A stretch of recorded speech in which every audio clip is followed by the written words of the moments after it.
Ammar TV.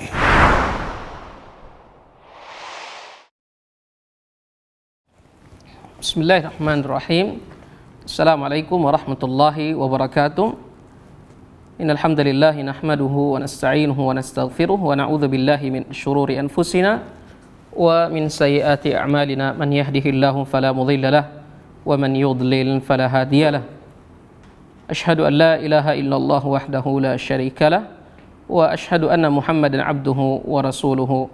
Allahumma salli wa sallim ala Muhammad wa ala ali Muhammad kama sallaita ala Ibrahim wa ala ali Ibrahim innaka Hamidum Majid. Allahumma barik ala Ibrahim wa ala ali Ibrahim. Allahumma barik ala Muhammad wa ala ali Muhammad kama barakta ala Ibrahim wa ala ali Ibrahim innaka Hamidum Majid. Ikhwatal iman yang dirahmati oleh Allah Subhanahu wa taala, insyaallah pada kesempatan malam hari ini kita akan mengkaji tafsir surah Yusuf, surah yang ke-12 di dalam Al-Quran. Secara khusus, surah Yusuf ini berisi tentang kisah Nabiullah Yusuf alaihissalam, dan berbeda dengan kisah-kisah yang lain di dalam Al-Quran. Di dalam surah Yusuf ini Allah Azza wa Jalla menyebutkan kisah Yusuf secara utuh, agar setiap pembaca dapat mengambil pelajaran secara utuh dalam sekali jilsah atau dalam sekali membaca surat tersebut. Berbeda dengan kisah-kisah yang lain di dalam Al-Quran yang kadang-kadang untuk satu kisah Allah Azza wa Jalla menyebutkan di tempat yang berbeda, sebagaimana kisah Nabiullah Musa alaihissalam yang Allah Azza wa Jalla sebutkan di beberapa tempat di dalam Al-Quran. Tentunya dalam kesatuan kisah atau kesatuan tema di dalam satu surah, atau dengan terpisahnya kisah tersebut di surah-surah yang lain, semuanya mengandung i'jaz, dan semuanya mengandung hikmah yang tentunya hanya diketahui oleh Allah Subhanahu wa ta'ala. Dan surah kita ini yaitu surah Yusuf berbicara tentang bagaimana kisah seorang ayah yang tinggal pergi atau berpisah dengan anak yang paling dicintainya, ya. Kemudian bagaimana kesabaran beliau, bagaimana buah dari kesabaran beliau hingga pada akhirnya Allah Azza wa Jalla mengumpulkan kembali Nabiullah Yaqub dan juga putra beliau Yusuf alaihissalam setelah melewati rentang waktu yang cukup lama.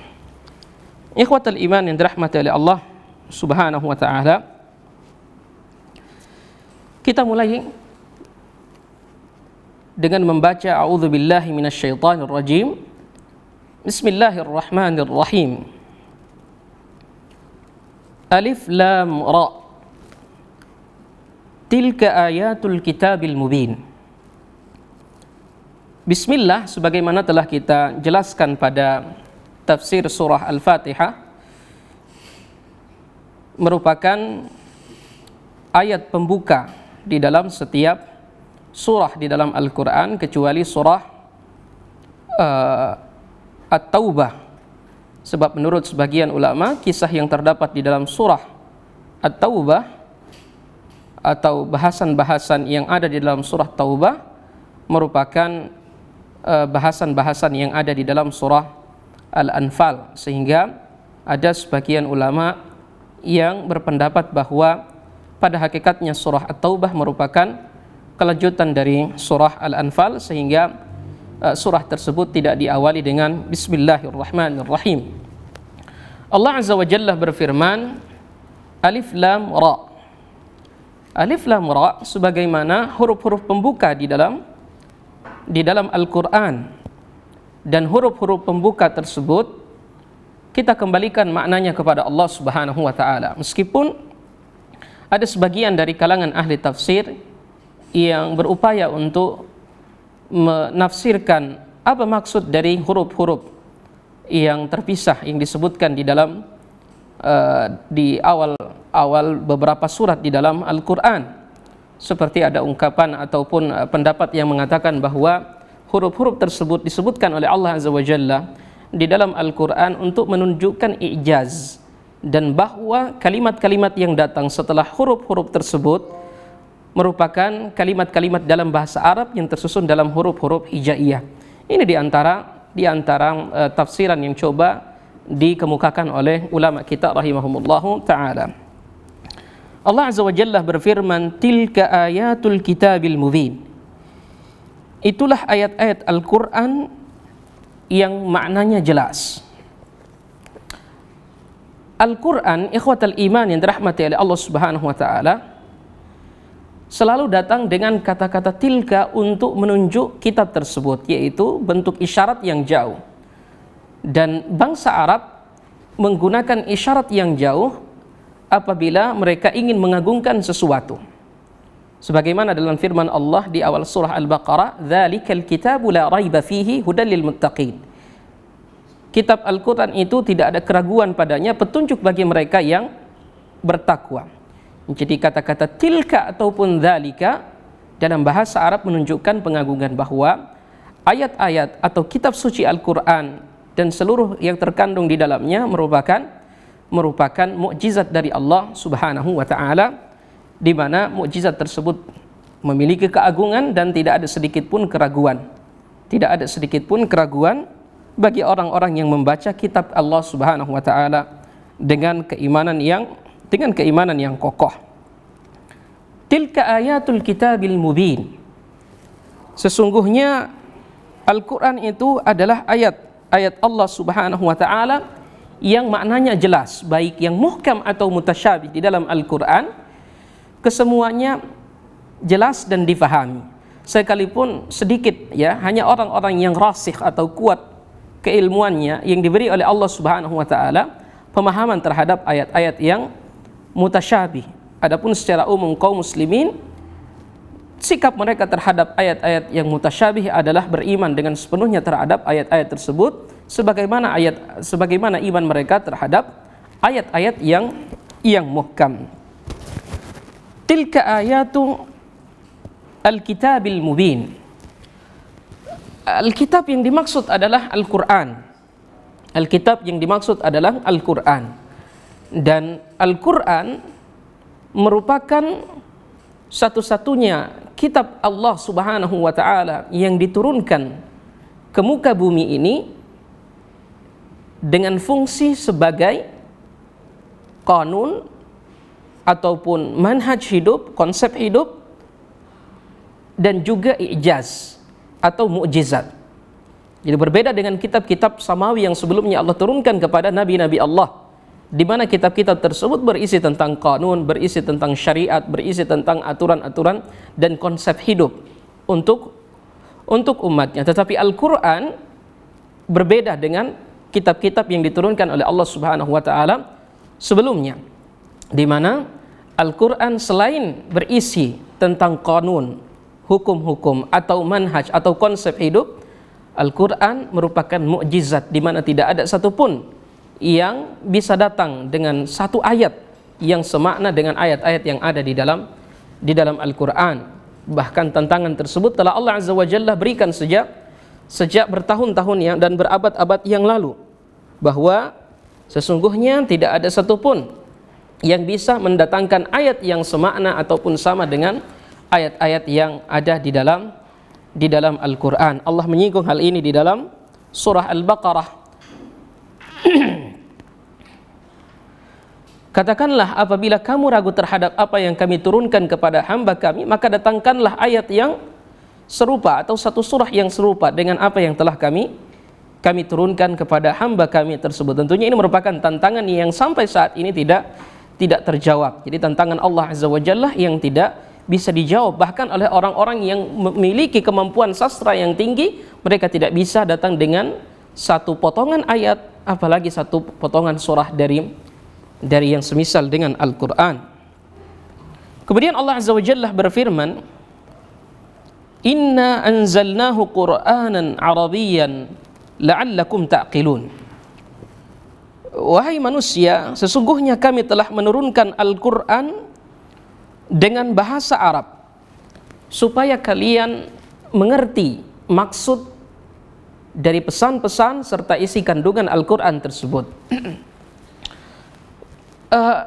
Tentunya kita sebagai umat Rasulullah SAW menerima sepenuhnya ayat ini dan menerima sepenuhnya kenyataan bahwa Al-Quran turun dengan bahasa Arab, dan kita sebagai muslim tentunya bangga dengan bahasa Al-Quran tersebut. Tetapi bagaimana dengan pertanyaan-pertanyaan yang muncul di barat, di mana kita ketahui bersama ketika Al-Quran diturunkan dalam bahasa Arab, Al-Quran menyatakan risalah, ya, menyatakan bahwa risalah yang dibawa oleh Rasulullah SAW sifatnya universal, artinya untuk seluruh umat, untuk seluruh bangsa. Taib, bila Al-Quran diturunkan oleh Allah Subhanahu wa Ta'ala untuk seluruh bangsa, dan bahwa Nabi Muhammad SAW diutus oleh Allah sebagai rahmat untuk seluruh alam, tetapi mengapa syariat tetapi mengapa wahyu Allah Subhanahu wa Ta'ala, di mana di dalam wahyu tersebut terdapat syariat yang menjadi pedoman hidup manusia, justru turun dalam bahasa Arab, justru turun di dalam bahasa Arab? Kenapa bukan dengan bahasa selain bahasa Arab? Bukankah Islam itu sifatnya universal? Tapi mengapa bahasa Arab dikhususkan oleh Allah Subhanahu wa Ta'ala sebagai bahasa wahyu yang terakhir kali turun ke muka bumi kepada seorang Rasul Muhammad sallallahu alaihi wasallam? Jawabannya yang pertama, sebab bahasa Arab memiliki ketinggian sastra yang tidak dimiliki oleh bahasa selain Arab. Karena bila kita memetakan bahasa-bahasa yang ada di dunia, maka kita akan menemukan, dan ini telah dipetakan oleh ulama yang ahli di bidang bahasa, mereka telah memetakan bahwa bahasa di dunia itu tidak lepas dari 3 model bahasa. Kalau bukan ilsaq, maka tahlili. Kalau bukan ilsaq, maka tahlili. Artinya apa? Di dalam bahasa-bahasa dunia ada bahasa-bahasa yang tidak memiliki fi'il mudhari, fi'il madi, kata kerja yang telah lampau dan juga akan datang, ya, dalam satu susunan huruf. Dalam satu susunan huruf. Berbeda dengan bahasa Arab. Bahasa Arab kadang-kadang dalam satu susunan huruf kita bisa melakukan tasrif, ya, kita bisa mempolarisasi susunan-susunan huruf tersebut, dan kita bisa merubah baris ataupun harakat dari huruf tersebut dan menghasilkan banyak makna dari huruf yang dari susunan-susunan huruf tersebut. Saya beri contoh kata alima. Kata alima dalam bahasa Arab terdiri dari 3 susunan huruf. Bila huruf ain kita beri baris dhammah sehingga menjadi kata ulima, akan berbeda arti dari kata tersebut, kata ulima dengan kata alima atau kata ilmun. Jadi kita tidak sama sekali tidak merubah huruf, hanya merubah baris pada susunan huruf tersebut. Sekali kita melakukan perubahan pada harakat daripada tarkib atau susunan huruf tersebut, maka kita akan temukan makna yang berbeda dari masing-masing huruf tersebut. Sehingga ini yang menjadikan bahasa Arab berbeda dengan bahasa selain Arab. Kemudian yang kedua, kenapa bahasa Arab? Sebab dengan bahasa tersebut nabinya sallallahu alaihi wasallam diutus oleh Allah Subhanahu wa Ta'ala, dan seorang nabi tidak akan berbicara dengan kaum di mana dia diutus di tengah kaum tersebut melainkan dengan bahasa yang difahami oleh mereka. Kemudian yang ketiga, alasan yang ketiga, kenapa bahasa Arab yang dipilih oleh Allah? Jawabannya ada di dalam Al-Quran. La yus'alu amma yaf'al wa hum yus'alun. Allah itu tidak ditanya tentang perbuatannya, tetapi manusialah yang akan ditanya tentang perbuatannya. Mau bahasa Arab atau bahasa apapun yang dipakai oleh Allah Subhanahu wa Ta'ala untuk menurunkan firman-Nya, semuanya kembali kepada Allah Subhanahu wa taala, dan manusia tidak memiliki campur tangan dalam masalah tersebut. Nahnu naqussu 'alaika ahsanal qasas. Ini kata Allah Azza wa Jalla pada ayat yang selanjutnya. Wahai Muhammad, kami akan mengisahkan kepadamu ahsanal qasas, sebaik-baik cerita. Bima auhayna ilaika hadzal Qur'an, yang kami wahyukan kepadamu dari Al-Qur'an tersebut. Wa in kunta min qablihi laminal ghafilin. Padahal sebelum Al-Qur'an itu turun, kamu termasuk orang-orang yang lalai. Nanti kita akan jelaskan apa yang dimaksud dengan kata-kata lalai di dalam firman Allah Subhanahu wa taala ini. Allah mengatakan, nahnu naqussu 'alaika, kami akan mengisahkan kepadamu ahsana al-qasas. Ahsana al-qasas. Di dalam bahasa Arab ada dua bentuk jamak yang bersinggungan langsung dengan kata kisah. Yang pertama qasas, yang kedua qisas. Apa perbedaan dari dua kata ini? Bila huruf qaf berbaris fathah, maka cerita yang dimaksud adalah cerita yang sifatnya faktual. Tetapi bila huruf qaf berbaris kasrah, yaitu qisas, maka cerita yang dimaksud adalah cerita fiksi. Subhanallah, ini keagungan bahasa Al-Quran. Al-Qasas dengan Al-Qisas beda, padahal kedua-duanya merupakan bentuk jamak untuk menunjukkan objek yang sepintas mirip, tetapi pada hakikatnya berbeda. Qasas untuk kisah-kisah yang faktual, dan qisas untuk kisah-kisah yang fiktif. Dan Allah mengatakan, nahnu naqussu 'alaika ahsanal qasas, kami akan menceritakan kepadamu wahai Muhammad sebaik-baik kisah yang terjadi secara faktual. Artinya banyak kisah yang faktual yang terjadi di masa lampau yang dikisahkan oleh Allah Azza wa Jalla melalui Al-Quran kepada Nabi Muhammad SAW. Tetapi Allah Azza wa Jalla mengambil kisah Nabiullah Yusuf dan menjadikan kisah tersebut sebagai ahsan, jadi kisah yang paling bagus, kisah yang paling baik. Alur ceritanya Masya Allah begitu baik, dan hikmahnya begitu luar biasa. Luar biasa. Yang menarik dari ayat ini adalah kata nahnu di awal ayat. Kata nahnu di awal ayat. Apakah kata nahnu di sini bermakna 3 oknum seperti yang diklaim oleh sebagian orang yang di luar agama kita mengatakan, katanya ajaran Islam itu adalah ajaran tauhid, ya, dan orang Islam tidak mengakui trinitas dan seterusnya. Tetapi mengapa Al-Quran selalu menggunakan kata kami pada beberapa tempat di dalam Al-Quran? Kenapa kata kami? Kenapa bukan aku?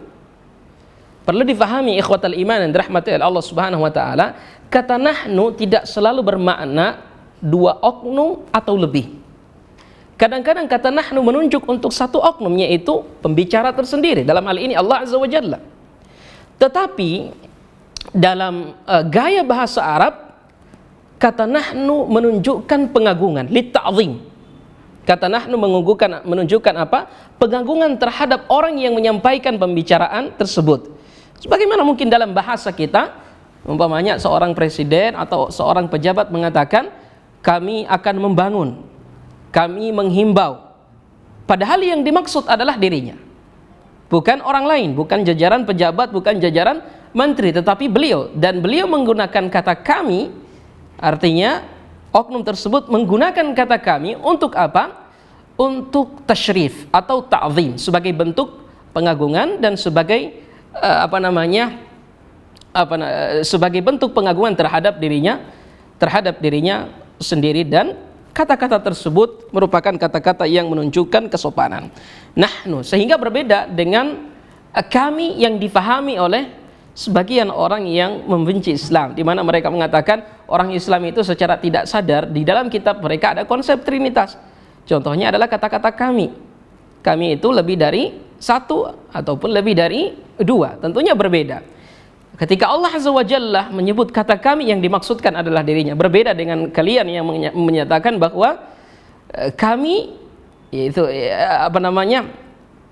berbeda dengan konsep trinitas yang difahami oleh agama di luar Islam, di mana dalam konsep trinitas tersebut, meskipun mereka berusaha untuk menafsirkan, untuk mengatakan kepada kita trinitas itu sebenarnya pun menunjuk pada satu objek, tetapi sulit bagi kita untuk mencerna, sebab pada kenyataannya dalam beberapa ayat di dalam Alkitab justru menunjukkan bahwa trinitas itu merujuk pada 3 objek. Justru merujuk pada 3 objek.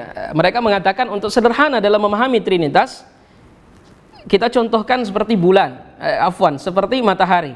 Matahari itu memiliki panas, memiliki sinar, jadi memiliki rasa yang panas, hawa yang panas, kemudian sinar, kemudian zat matahari itu sendiri. Terlihat seolah-olah 3, tapi dalam 1. Taib, bagaimana kita menjawab kisah saat di mana Yohanes Pembaptis membaptis Al-Masih, putra Maryam, di Sungai Yordan? Lukas menyebutkan bahwa pada saat itu, jadi pada saat Yohanes membaptis Yesus di Sungai Yordan, pada saat itu terdengar suara dari langit yang mengatakan bahwa engkaulah anakku yang kukasihi dan kepadamulah aku berkenan. Berarti ada oknum yang lain selain Yesus, yaitu Allah yang maha tinggi. Kemudian pada saat itu Lukas mengatakan bahwa Ruhul Kudus turun kepada Yesus dalam wujud seekor merpati. Berarti ada berapa oknum dalam hal ini? Kira-kira ada berapa oknum? Pertama, Yesus yang dibaptis oleh Yohanes di Sungai Yordan, kemudian Ruhul Kudus dalam wujud burung merpati, kemudian ada suara Allah dari langit yang mengatakan engkaulah anakku yang kukasihi atau kupilih dan kepadamulah aku berkenan. Sehingga sulit bagi kita untuk menerima analogi trinitas dengan pendekatan matahari tadi. Sementara kenyataan yang ada di dalam Lukas, ternyata ada 3 oknum di sana. Yesus, kemudian Ruhul Kudus dalam wujud merpati, kemudian Allah. Berarti ada 3 oknum. Ada 3 oknum. Sehingga dengan sendirinya anggapan bahwa kami sama dengan trinitas itu terbantahkan. Sebab kata kami menunjuk untuk 1 objek, sementara trinitas untuk 3 oknum. Wallahu ta'ala a'lam. Wa in kunta min qablihi laminal ghafilin. Padahal sebelumnya kamu Muhammad termasuk orang-orang yang lalai. Apa yang dimaksud dengan orang yang lalai di dalam ayat ini? Apakah Nabi SAW adalah hamba yang lalai dan lain-lain sebagainya? Tentunya tidak. Lalai yang dimaksud adalah Nabi tidak mengetahui cerita tersebut sebelumnya. Nabi SAW tidak mengetahui kisah tentang Yusuf dan saudara-saudaranya. Dan Nabi SAW tidak hanya sekedar tidak tahu, Nabi juga tidak memiliki wasilah untuk mengetahui cerita tersebut. Artinya Nabi tidak membaca, dalam arti bahwa apa yang dikisahkan oleh Rasulullah SAW, di mana secara faktual kisah tersebut sama dengan apa yang diceritakan oleh Injil atau Bible, menunjukkan kisah tersebut benar-benar datang dari Allah Subhanahu wa taala. Dan Rasulullah SAW sendiri menerima kisah tersebut dari Allah Subhanahu wa taala, tanpa perantara dan juga tanpa sesuatu yang bisa membuat Rasulullah SAW tahu cerita itu. Pertama, Nabi tidak berguru untuk mengetahui cerita tersebut. Nabi tidak berguru kepada siapapun. Kemudian yang kedua, Nabi adalah seorang yang ummi, tidak bisa membaca dan tidak bisa menulis, sehingga wasilah untuk sampai pada maklumat tersebut benar-benar tidak diketahui. Rasulullah SAW tidak memiliki wasilah untuk bisa mengetahui cerita tersebut dengan cara membaca. Itu artinya apa? Artinya bahwa kisah Yusuf adalah wahyu dari Allah, dan sebagai bukti bahwa kenabian Muhammad SAW adalah kenabian yang hakiki dan bukan kenabian yang diklaim oleh beliau SAW. Wa in kunta min qablihi laminal ghafilin. Dan kamu wahai Muhammad termasuk orang-orang yang lalai, maksudnya tidak mengetahui cerita tersebut. Tidak mengetahui cerita tersebut. Sama seperti ketika Allah Azza wa Jalla menyinggung kisah yang terjadi pada diri Maryam. Allah Azza wa Jalla berfirman dalam Ali Imran, "Wa ma kunta ladaihim idh yulquna aqlamahum ayyuhum yakfulu Maryam." Dan kamu wahai Muhammad tidak berada di tengah-tengah mereka ketika masing-masing di antara mereka melemparkan pena ke sungai siapakah di antara mereka, yaitu mengundi siapakah di antara mereka yang layak untuk mengasuh Maryam. Artinya apa? Artinya wahai Muhammad, kamu tidak tahu karena kamu tidak menghadiri, tidak menjadi satu dari tidak menjadi bagian dari kisah tersebut. Kamu tidak tahu wahai Muhammad. Kamu tidak hadir ketika kisah itu terjadi, kemudian kamu juga tidak memiliki informasi tentang kisah tersebut.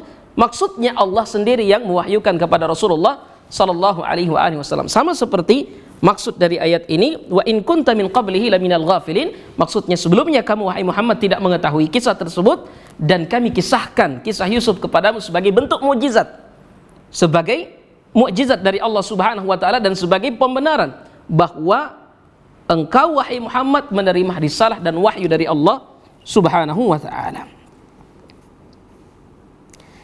Kisah ini tidak dimulai dari kelahiran Yusuf, tapi kita beri sedikit muqaddimah. Siapa Nabiullah Yusuf yang ada di dalam kisah ini? Yusuf alaihissalam merupakan putra Yakub. Yakub alaihissalam merupakan putra dari Ishak, dan Ishak alaihissalam merupakan saudara tiri Nabiullah Ismail alaihissalam dari ayah mereka Ibrahim alaihissalam. Makanya Nabi SAW mengatakan perihal Nabi Yusuf, Al-Karimu Ibnul Karim Ibnul Karim, orang yang mulia, anak dari orang yang mulia, anak dari orang yang mulia. Yang mulia siapa? Nabiullah Yusuf. Bapaknya siapa? Juga seorang nabi. Kakeknya juga seorang nabi. Kakek buyutnya juga seorang nabi, yaitu Ibrahim alaihissalam. Al-Karim Ibnul Karim Ibnul Karim, ya, orang yang mulia, anak dari orang yang mulia, anak dari orang yang mulia. Idh qala Yusuf li abihi ya abati inni ra'aitu ahada asyara kawkaban wasyamsa wal qamara ra'aituhum li sajidin. Kita jelaskan sebelumnya tentang kisah Yusuf karena tidak disebutkan di sini. Yusuf memiliki 11 saudara. Dari istri Nabi Yakub yang bernama Rahel, dia memiliki saudara yang bernama Benyamin. Jadi saudara Benyamin seibu siapa? Saudara Nabi Yusuf seibu siapa? Benyamin. Siapa nama ibunya Yusuf? Rahel. Kemudian dari istrinya yang bernama Lia dan lain-lain sebagainya, itu di situ ada Simon, kemudian ada Yehuda, kemudian ada Ruben, ya, Ruben salah satu di antara anak Nabiullah Yakub alaihissalam, dan anak-anak yang lainnya. Jelas yang ingin saya katakan bahwa Nabi Yusuf ini berlainan ibu dengan ke-10 orang saudaranya, dan karena Nabiullah Yusuf adalah anak yang paling bungsu, ya, paling kecil, bersama dengan Benyamin tentunya, sehingga biasanya anak paling bungsu itu anak yang paling dekat dengan ayahnya, paling dimanja oleh ayahnya. Apa yang terjadi? Al-Quran tidak menyebutkan tentang kisah kelahiran seperti apa, tapi Al-Quran selalu fokus pada apa yang menjadi inti daripada cerita serta pelajaran-pelajaran yang terkandung dalam cerita tersebut. Makanya fragmen tentang bagaimana kelahiran dan masa kanak-kanak Yusuf tidak disebutkan di sini. Al-Quran langsung mengatakan, idh qala Yusufu li abihi ya abati inni ra'aitu ahada asyara kawkaban wasyamsa wal qamara ra'aituhum li sajidin. Ingatlah ketika Yusuf berkata kepada bapaknya, ya abati. Kata-kata ya abati ini merupakan panggilan kasih sayang untuk siapa? Untuk orang tua, untuk ayah. Jadi bukan biasanya dengan kata ya abi, tetapi di sini menggunakan kata ya abati, panggilan kasih sayang. Jadi seolah-olah Yusuf mengatakan, wahai ayahku tersayang, wahai ayahku tersayang, ya abati inni ra'aitu ahada asyara kawkaban wasyamsa wal qamara ra'aituhum li sajidin. Aku melihat 11 bintang, matahari dan bulan, kulihat kesemuanya itu sujud kepadaku. bila ke-11 bintang, bulan dan matahari tersebut dinyatakan oleh Allah Subhanahu wa taala sujud, tetapi bukan pada sosok Yusuf, tentunya hal tersebut tidak terlalu bermasalah bagi saudara-saudara Yusuf. Tetapi ketika Allah Subhanahu wa taala menceritakan kepada siapa? Ketika Allah Subhanahu wa taala menceritakan kisah ini, Allah mengisahkan bahwa ternyata ke-11 bintang, matahari dan bulan tersebut sujud kepada siapa? Yusuf. Nah, ini akar permasalahannya di sini. Kalau hanya sekedar sujud, mungkin tidak menimbulkan kecemburuan pada diri saudara-saudara Yusuf. Tetapi Allah mengatakan kesemuanya itu sujud kepada Yusuf. Aku melihat kesemuanya tersebut, ya, sujud kepadaku. Aku melihat semuanya itu sujud kepadaku. Dan mimpi bagi para nabi itu apa? Wahyu. Mimpi bagi para nabi adalah wahyu. Dan Nabi Yakub menangkap dari mimpi Yusuf bahwa Yusuf akan menjadi orang yang besar, orang yang sukses, orang yang nanti akan berbeda stratanya dengan saudara-saudaranya, ke-11 saudara-saudaranya. Karena beliau juga seorang nabi dari Allah Subhanahu wa taala. Otomatis Nabi Yakub menerima wahyu dari Allah Subhanahu wa taala perihal akan jadi apa Nabi Yusuf alaihissalam dengan mimpinya tersebut. Kemana muara daripada mimpi Nabiullah Yakub alaihissalam. Oleh karena itu Yakub meminta kepada siapa? Meminta kepada Yusuf. Qala ya bunayya. Yakub berkata, wahai anakku, la taqsus ru'yaka ala ikhwatika fayakidu laka kaida. Inna syaitana lil insani aduwwun mubin. Wahai anakku, janganlah kamu kisahkan apa yang kamu lihat di dalam mimpimu tersebut kepada saudara-saudara. Jadi ini permohonan dari siapa? Permohonan dari Nabiullah Yakub alaihissalam kepada putranya Yusuf. La taqsus ru'yaka. Jangan kamu kisahkan mimpimu tersebut kepada saudara-saudaramu. Niscaya mereka nanti akan membuat makar untukmu, tipu daya bagimu. Inna syaitana lil insani aduwwun mubin. Sesungguhnya syaitan itu musuh yang nyata bagimu, itu bagi manusia. Perhatikan. Kalimat Al-Quran itu luar biasa. Susunan bahasa Al-Quran itu luar biasa. Kenapa Allah Azza wa Jalla mengatakan fayakidu laka, bukan fayakidu alaika? Kata laka, penggunaan lam dan huruf ain untuk menunjukkan terhadap satu objek, itu maknanya akan berbeda. Lam biasanya konotasinya positif, sementara alaika konotasinya negatif. Makanya ketika saya mengatakan adu'u laka, saya berdoa untukku, maksudnya saya mendoakan kebaikan untukmu. Tetapi ketika saya mengatakan adu'u alaika, saya akan mendoakan dengan menggunakan kata ala, artinya apa? Saya akan mendoakan keburukan untukmu, saya akan mendoakan kebinasaan untukmu. Di sini Allah mengatakan fayakidu laka kaida, bukan fayakidu alaika. Kenapa? Tahu jawabannya?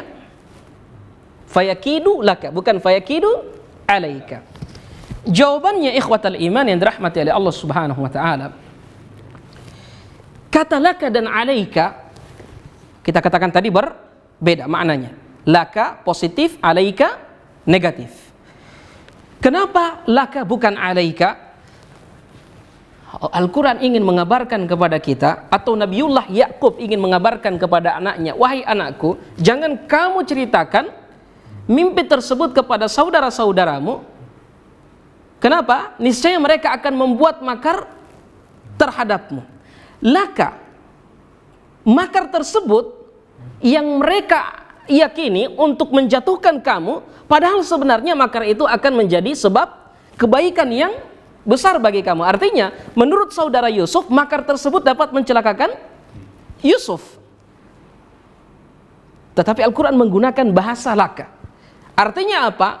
Makar tersebut yang disiapkan oleh saudara-saudara Yusuf, andai mereka tahu takwil dari mimpi tersebut, dan pada akhirnya mereka tahu apa maksud dari mimpi tersebut, mereka membuat makar untuk Yusuf dengan niat untuk mencelakakan Yusuf, namun tanpa mereka sadari, ternyata makar yang mereka buat tersebut justru menjadi titik awal daripada kesuksesan Nabiullah Yusuf alaihi salam. Jadi di situ letak perbedaan laka dan alaika.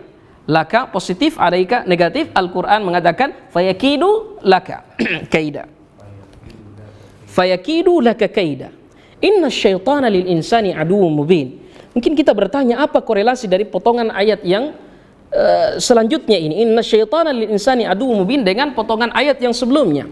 Sesungguhnya syaitan itu merupakan musuh yang nyata bagimu wahai manusia. Apa korelasinya dengan potongan ayat yang sebelumnya? Nanti bila engkau mengisahkan tentang mimpimu tersebut kepada saudara-saudaramu dan mereka menangkap ada berita baik di dalam mimpimu tersebut, niscaya syaitan akan mengilhamkan kepada saudara-saudaramu untuk melakukan makar terhadapmu. Maka oleh karena itu apabila kita punya rencana baik, sebaiknya kita tidak menceritakan rencana itu sebelum kita mengambil asbab untuk mewujudkan rencana itu.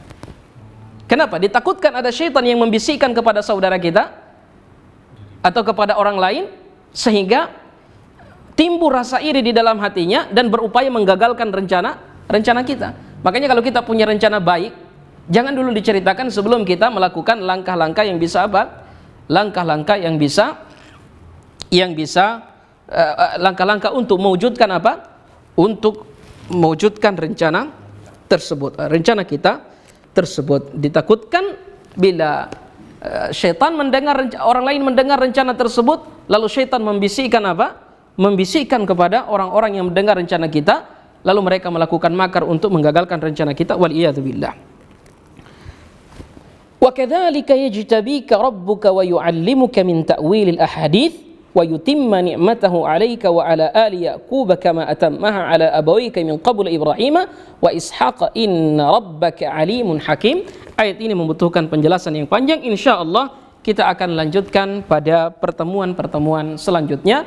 Wallahu taala a'la wa a'lam. Subhanakallahumma rabbana wa bihamdika asyhadu an la ilaha illa anta astaghfiruka wa atubu ilaik.